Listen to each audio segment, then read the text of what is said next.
What's the best way to build your fitness back up? You're probably asking the wrong person at the minute because I'm currently injured. But no, look, there's one thing as a footballer you need to do, and that is definitely run. So in terms of pre-season, it's doing as much running as you can, whether that's short distances, long distances, whether that's sprints over a shorter space of time. But yeah, it's just literally just repetition as much as you can, when you can, really. Obviously, I know it's hard with the current circumstances, but yeah, it's just getting out there when you can, whether that's road running like what we've had to do when we was in our isolation, obviously lockdown last year as well. But yeah, literally just running as much as you can, long and short distances, with what you do in the game in terms of 10-yard sprints here and there, acceleration. So yeah, a little bit of everything in there, but obviously it's like I say, it's repetition and as much as you can. The question I've asked everybody else. Okay. Why Solihull Moors? Why Solihull Moors? Why not? It's a place and it's a club that a lot of people are probably talking about and wanting to be at. I've spoke to many players who have played higher and have played lower, and they're speaking to me on literally a weekly basis saying, do you think you could speak to so-and-so and maybe get me in? I'm not enjoying it where I'm at now, and I know obviously Solihull, I've heard good things from staff and obviously about the club as well, and obviously the players. So can you have a word kind of thing? So that's just from my opinion and from what I'm getting on literally a weekly basis. So it's a great club to be at. It's a community club, and you know what I mean, even doing Zoom calls like this, I don't think many other clubs are doing this from what I know of, and that's just another tick in the box for the club. One of the main reasons, it's only like 10 minutes from my house.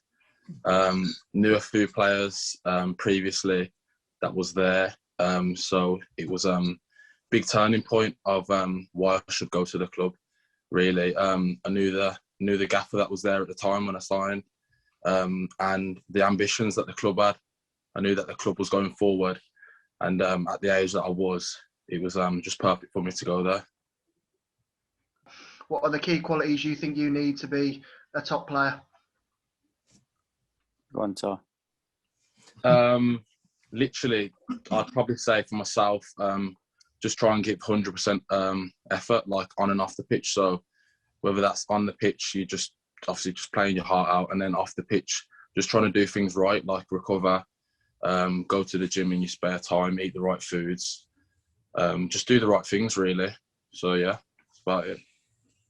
Yeah, obviously I can't disagree with that. But it's just, like I say, it's doing things when you can, as much as you can, on a consistent basis. I think consistency and work rate 100% will get you so far, and then obviously ability will get you that little bit further.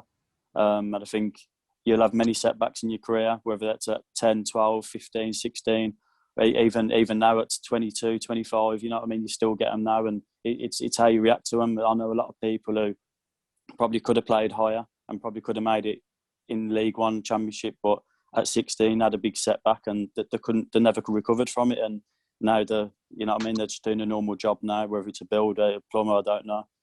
But yeah, they're not even playing anymore. So I think it's just, you'll have many setbacks, and it's how you react to it, and just work hard and you'll get through it. The big question to both of you, Messi or Ronaldo? Go on, Jay. I'm Messi. I just think his natural ability is just unbelievable. Obviously, I probably didn't say as much as the Maradonas and the Pelés, but I think is the best player I've ever seen. But I just think Ronaldo is obviously up there as well. Just for, I think, again, he's had to work harder than Messi for his actual ability. But in terms of what he does, and it's Messi for me. I don't know what Jamey's on about. I'm Ronaldo. I'm Team Ronaldo. So I just think he's just the all-round player, just a complete package. Just everything, physique, just attributes. Yeah, I think he's all-round player. So I'm going to go with Ronaldo. What would you say if I told you you're the only player out of all the first team players you spoke to who've actually said that? I don't know. I don't understand what they're on about, to be honest. And that just sums him up. I think that no wonder he was late for this speech. I'm still sticking to it. Best player you played alongside? Oof, go on, Tal. Other than yourself. Alongside, probably Cheyenne Dunphy. He's at where's he at now? Sheffield Wednesday. Yeah, that's probably the best one, to be fair. Centre half, just like me. So he spoke me through a lot of games, and even off the pitch as well. He spoke me through a lot of stuff as well, whether that's in football, outside of football. Yeah, definitely big impact on why I even still play football, to be honest. To be fair, that's a good shout. I've played with Shay as well. He's gone on to have a great career. He's a top pro, even at 18, 19 when I was with him. Obviously lower down the league, but obviously he's worked his way up, and like I say, it's credit to him, and he thoroughly deserves it. But yes, Shay's definitely up there for what he's done, and like I say, he's had to work from the bottom.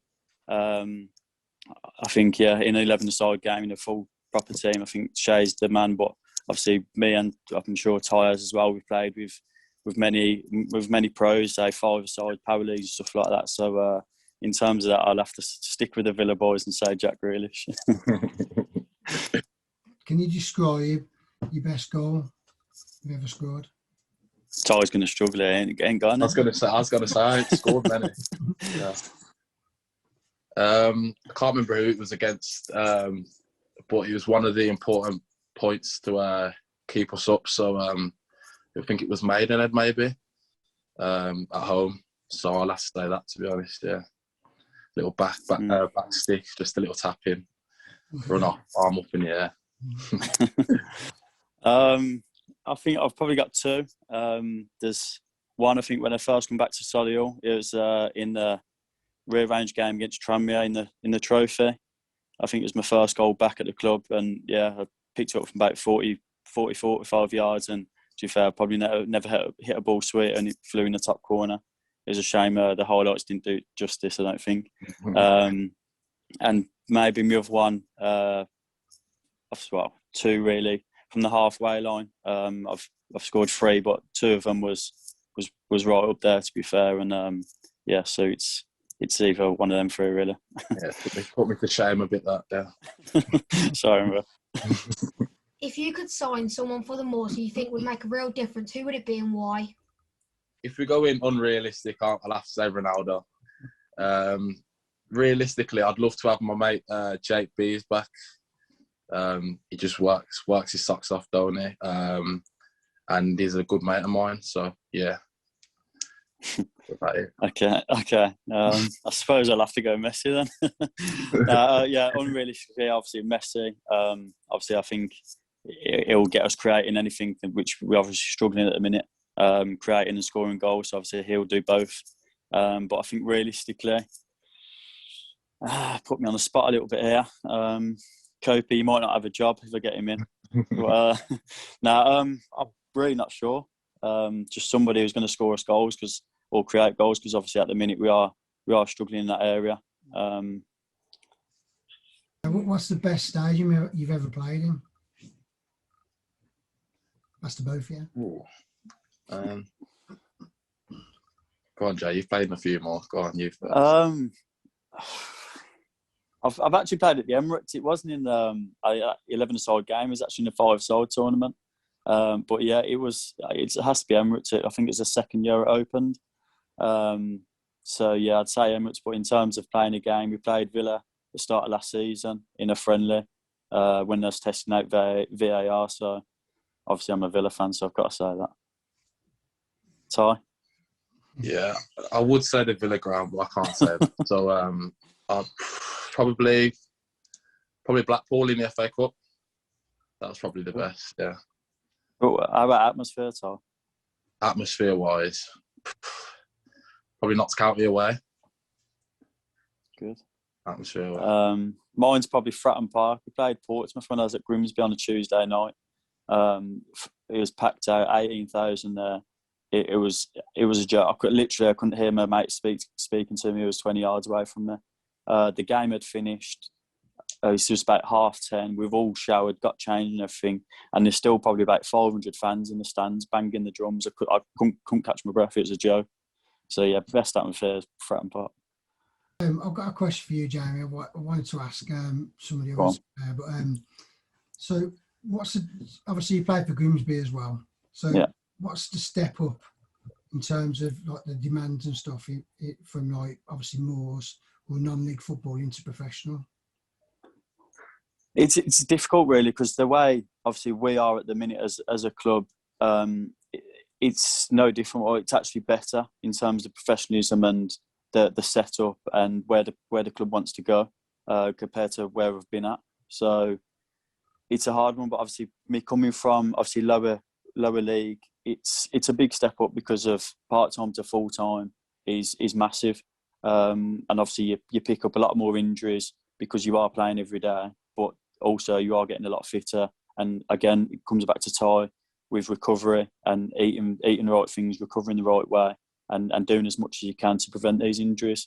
So yeah, at the minute I think it's only going from the Grimsby experience to Solihull now that us as a club, Solihull, we're a lot more professional, and the setup and where the club's going is a lot more forward thinking than Grimsby in League Two.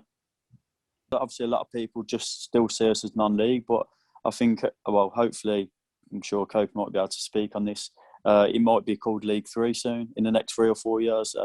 Obviously, because that's what we are, an elite team. We're a professional league. So hopefully we do come under that category, whereas people won't see us as this non-league status anymore. And hopefully these at 13, 14, hopefully by the time they come into the first team setup, they are, well, I know we will be at least a League 2 club anyway, because we will be getting promoted.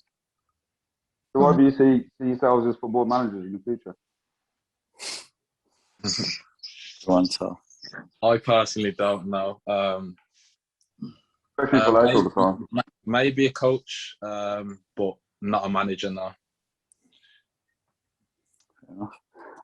Again, maybe not a manager, but again, maybe as a coach or an assistant manager. Kopi, come on, you can have a word. But yeah, look, obviously, I do want to stay in football and definitely out on the grass, because that's what we love doing. So hopefully, I'll be in and around it somewhere. But time will tell. Who's the funniest first team player currently? Oh God, go on, sir. Honestly, they've all got their moments, but funniest probably Carl Storer. He just comes out with some crazy stories, just does some crazy things. He's always pranking me, so he'll either be tying my shoelaces or putting toothpaste in my hat, or just crazy. You wouldn't believe he's 30 plus. So yeah, Carl Storer. Yeah, I've got to agree with that. Some of the things he does for a 32, 33-year-old is ridiculous, and we can't even tell some of the stories, because you probably won't believe them, and it's probably a bit out of order. So yeah, we can't go into the stories too much, but yeah, definitely Carl Storer. Who was your inspiration growing up as a kid? For me, it was at the time where Gerrard was at his peak. I'd like to say I was a similar player to him, but yeah, I'd say Gerrard. I think everything what he'd done for Liverpool is in a way is what I want to do to Solihull, make them the best they can be, win trophies, win leagues, and well, obviously he won a Champions League with Liverpool, and he went on to be club captain and a club legend. So Gerrard, for me, obviously what he done with England as well, and just his all-round gameplay. He had little bits of everything, whether it's defensive mid as an 8 or as a 10, and like I say, he scored goals and created goals. So as an Englishman and as a player like Gerrard, then yeah, it's got to be him. Yeah, mine's Rio Ferdinand. Obviously, just watching him come up through the youth team and then ending up playing for a big club like Manchester United, and then go on to play for England. The caps that he got the amount of appearances he made and just how calm he was, just literally is just my idol. Well, how important is a goalkeeper other than saving to outfield players? It's massive. So I'm sure Ty can speak more because obviously he's right behind him where he plays. But if you look at, I'm looking at this season, and to be fair, I don't want to say it because he might be listening, but Booty has been very good for us and he's helped us. We probably won't be in the position that we're in now.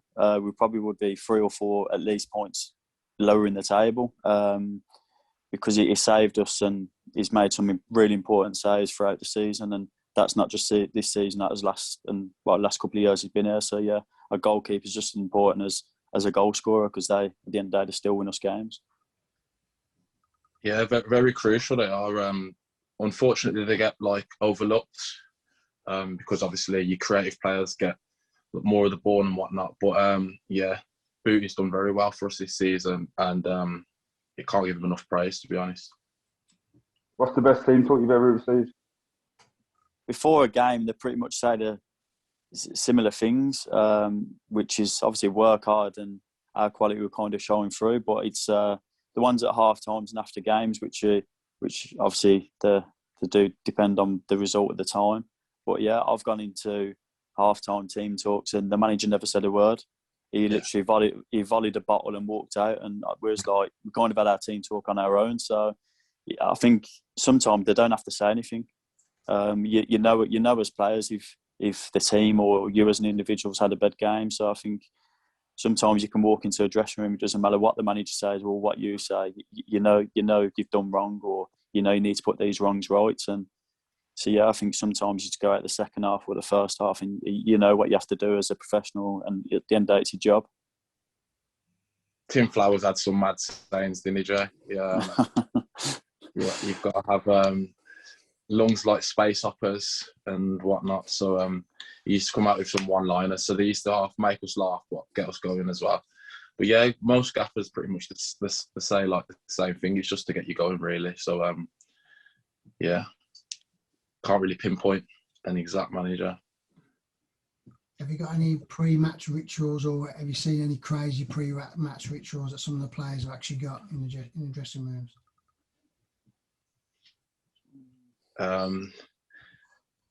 To be fair, me and Carl Storer, we a couple of seasons ago, we had a good game, and that game I put on his armband because he was doing something at the time. So most games now, he'll come up to me, he'll give me his armband, I'll pull it on, and then we'll just carry on getting ready. So yeah, that's just a little one there.